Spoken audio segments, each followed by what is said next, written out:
Good morning, I'm Robert Tan. Let's unlock the tricks of the trade, get to know the brilliant minds who changed their industries and created innovations that continue to influence lives. Be inspired here on Trade Talks, my Milyonaryo.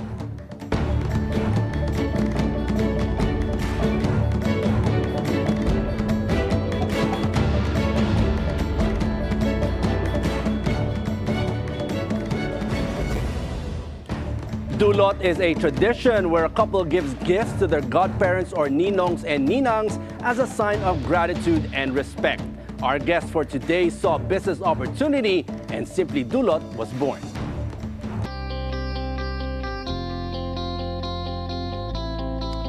Let's find out more about this enterprise. We'll be speaking with Milky Oriondo. He's the owner of Simply Dulot. Milky, good morning. Welcome to the show. Good morning, sir. How are you? And thanks for joining us this morning. No all the way problem. from Batangas. Yes, all the way from Batangas, Thank you for sir. taking that long journey drive, That's all just right, to be sir. here.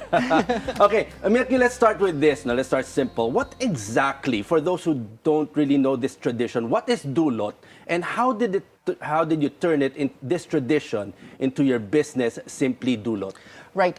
Simply Dulot, as we call it in Batangas City, or Sabit, is a pre-wedding tradition where the couple will be giving out gifts as a sign of gratitude and blessing to their chosen godparents.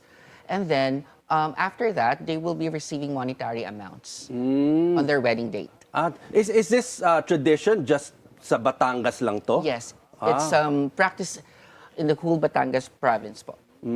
Now, take us back when you this idea first came for you as a business opportunity. What was life before then? What were you doing? And during the start, what was the struggles? And what's the advice that helped you push through in going into a business like this?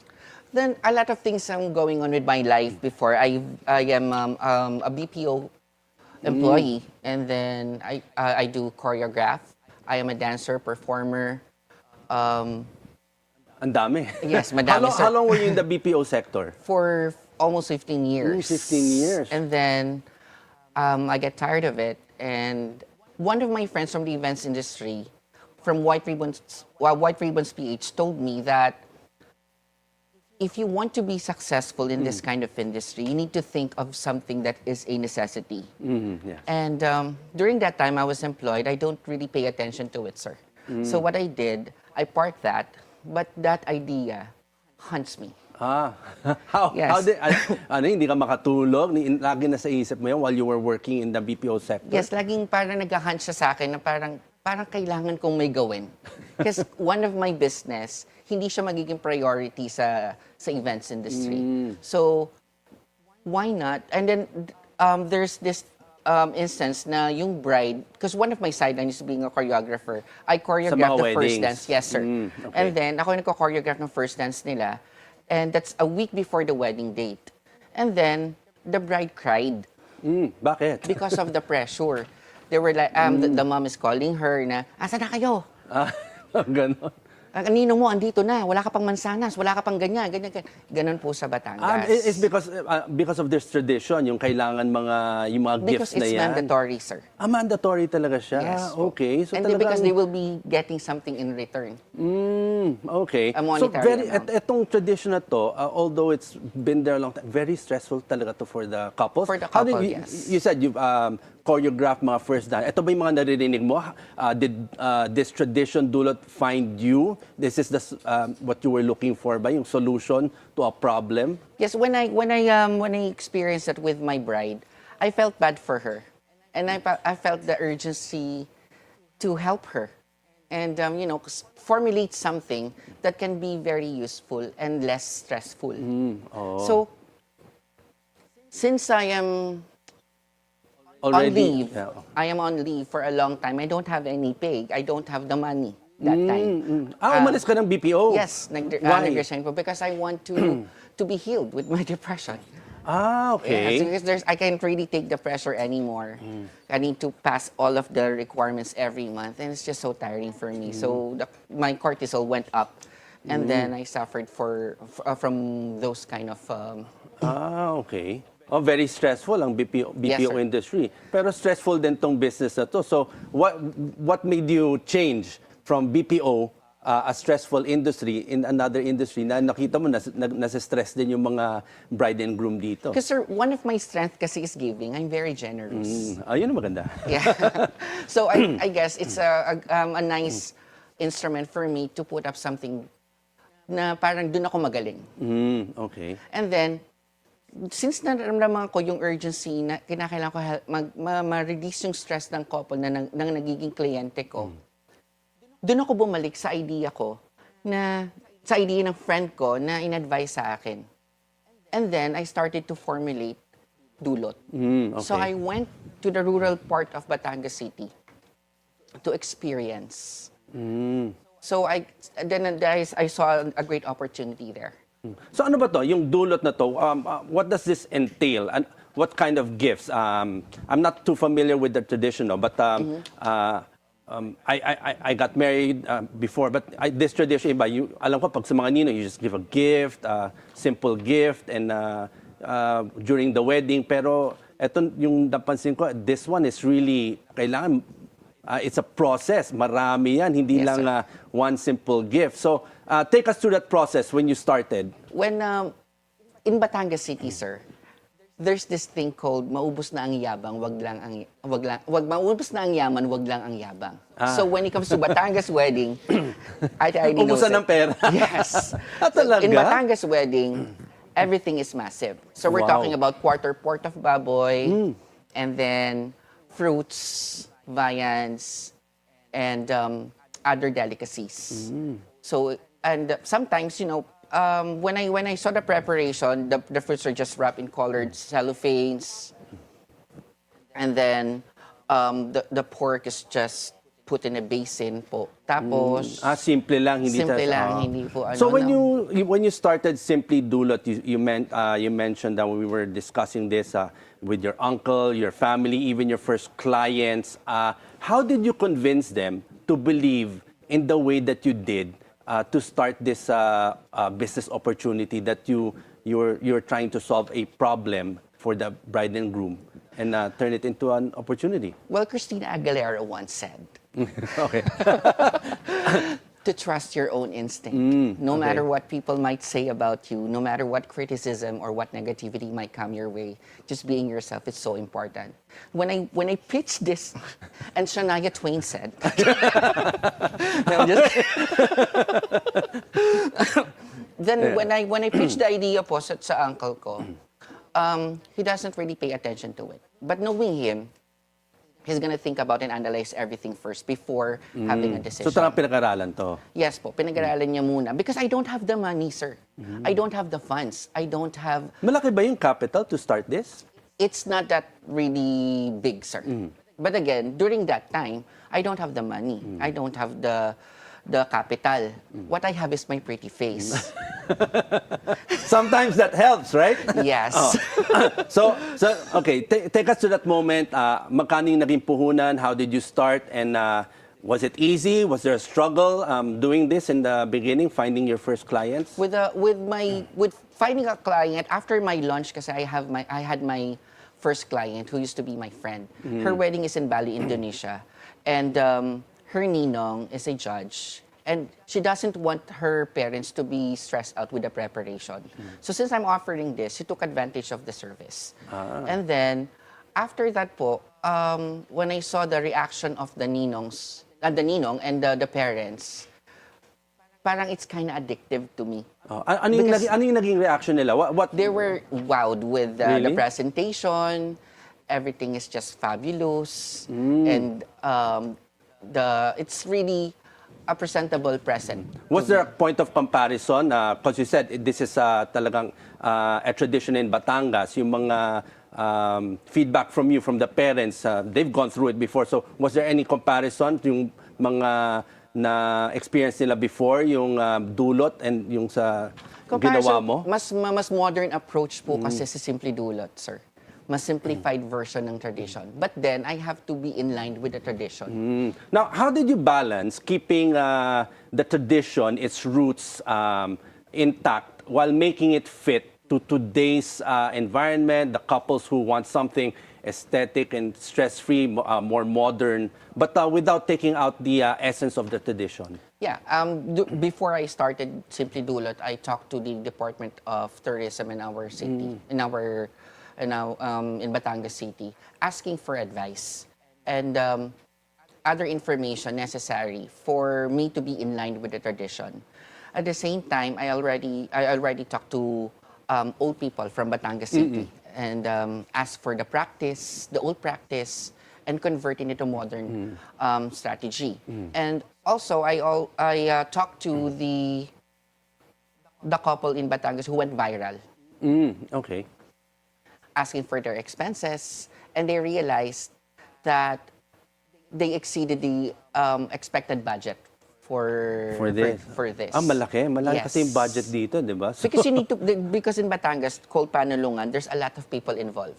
okay. And there's no Panulungan. Panulungan, yes, sir. What, for those who don't know what that means, Panulungan is when the relatives of the parents and the relatives of the groom and the bride will come together and do the dulot.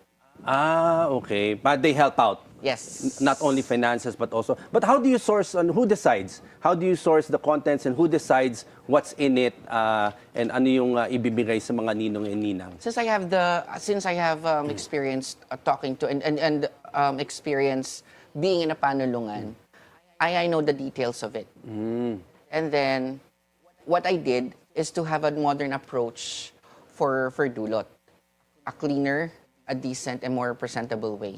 Because again, usually it's the fruits are just wrapped in a cellophane, and then the sumans and the rice cakes are just wrapped in a plastic bag. And then Old school lang, yes, old old school school, po. Tapos oo. nakalagay lang sa planggana po yung mga pork. So what I did, I don't want to see those kind of things na ipepresent sa mga client. So I make it like At a least very mas maganda, presentable. more Yes, po, modern. naka-vacuum But sealed Milky, yun. we still have a lot to discuss. It's a very interesting topic we have, yung dulot. It's this tradition. But we'll just take a short break. Trade Talks, My Milyonaryo. We'll be right back.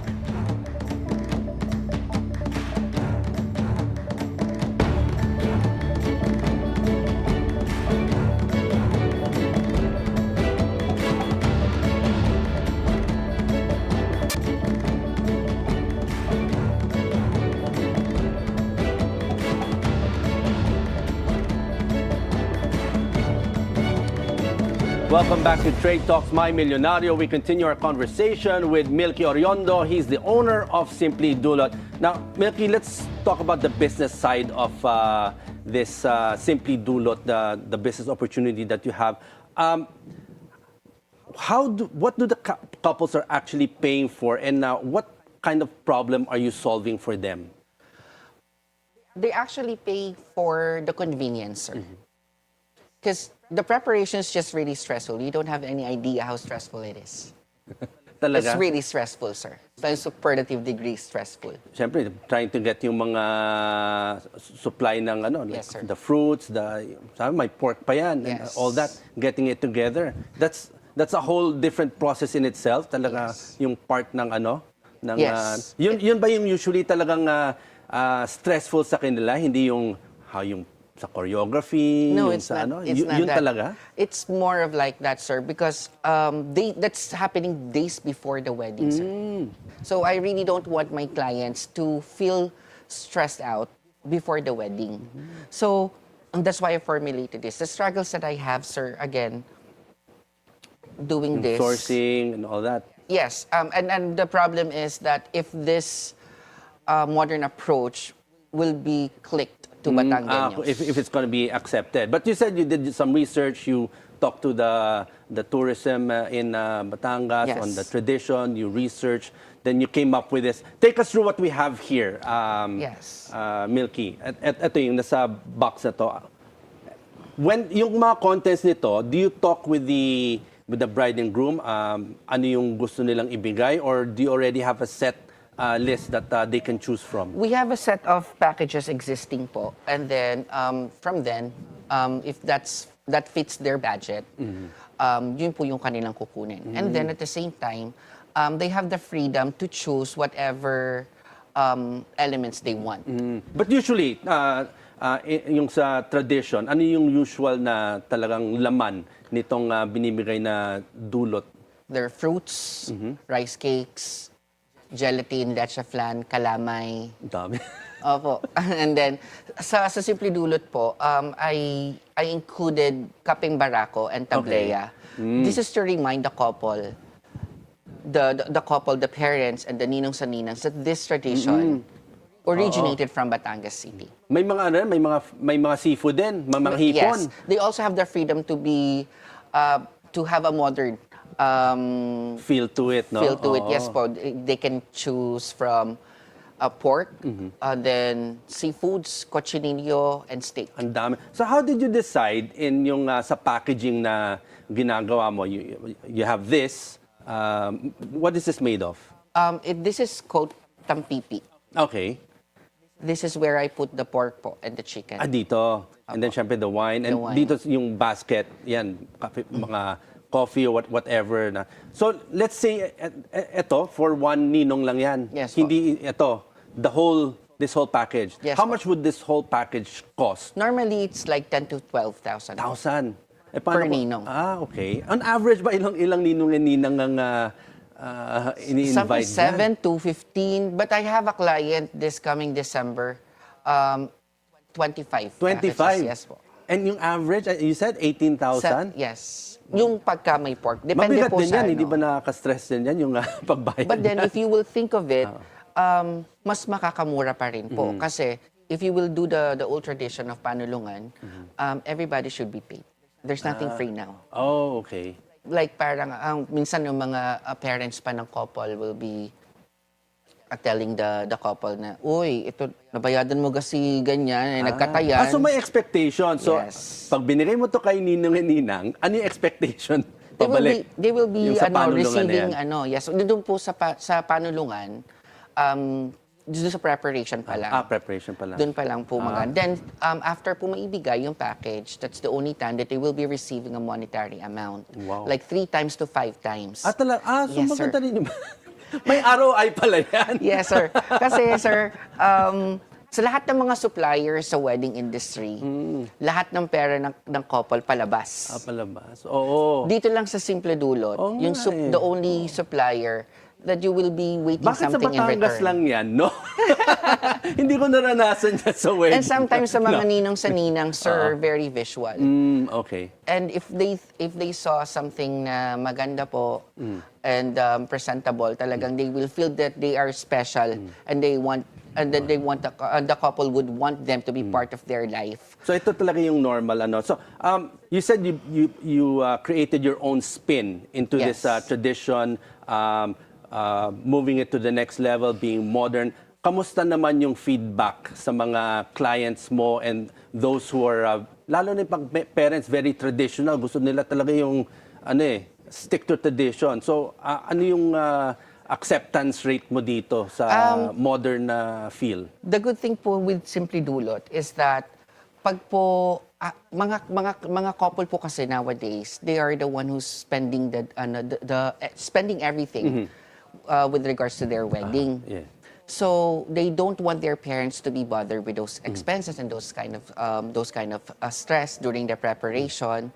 And it's just nice every time that they will be picking up the package that they are very happy with what they saw.